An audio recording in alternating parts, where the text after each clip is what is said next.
I'm Doyle Dykes, and you're watching for GuitarPlayersOnly.com. Keep it on.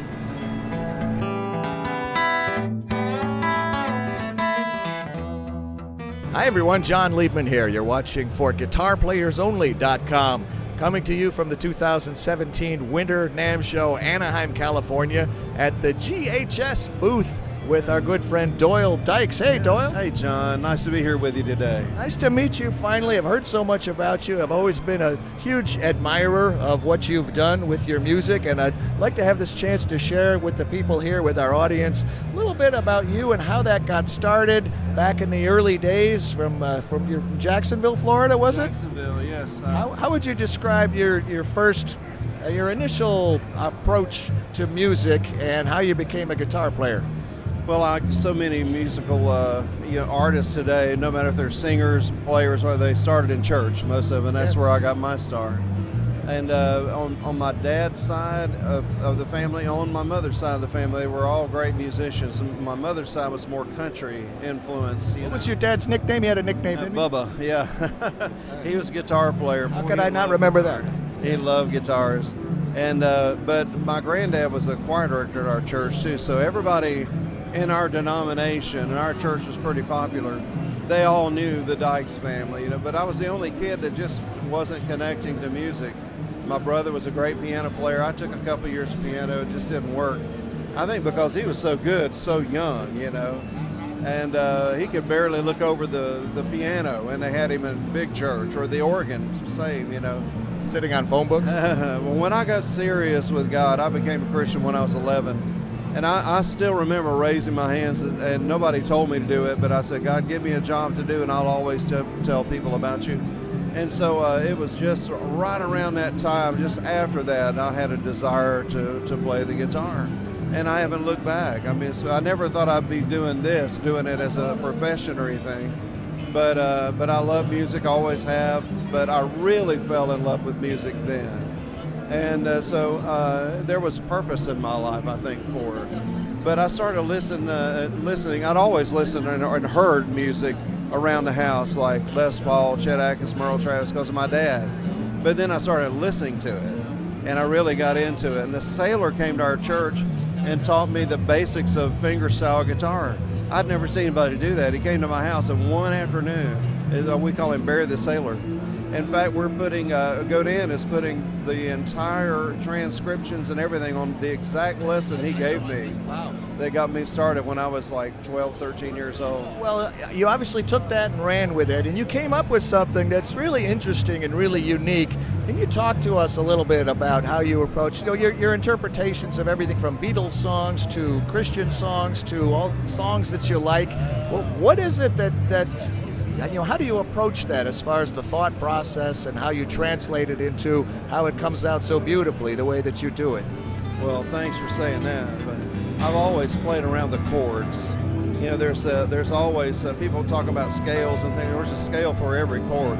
I never really knew that much about music, and still don't really, but I can hear chords, and I can hear when you're playing a melody, you should play behind that melody. Like a piano player would play accompaniment behind a singer. That's what you're doing with fingerstyle guitar. And I always let the lead notes be a little bit louder than the others. And then I like to emulate orchestral type things like drums and timpani and things like that. But I really play with more of a piano-esque approach. Even though I quit piano, I heard my brother play every day. My uncle was a great organist. My aunt was a great pianist. I heard them all the time. And even though my dad was a great guitar player, I would hear them. And it's like when they would play, like when my uncle would play How Great Thou Art, it was all or nothing. Or my brother, when he would play something like that. And I thought, well, I wish I could do that on the guitar. And I'm not claiming, I'm still aiming, but I think I've figured out a way to be able to communicate with an audience in a more orchestral way to try to get out of here through here, No, it's easy to comprehend the concept and to understand what you're talking about, but to sit down and actually try it, it's a whole different thing. I have free guitar lessons on my website, and that's not selfless. What's your website URL? Promotion. At DoyleDykes.com? DoyleDykes.com, but we don't ask for anybody's information or anything, but We have free guitar lessons, just like James Taylor does, free guitar lessons on his site.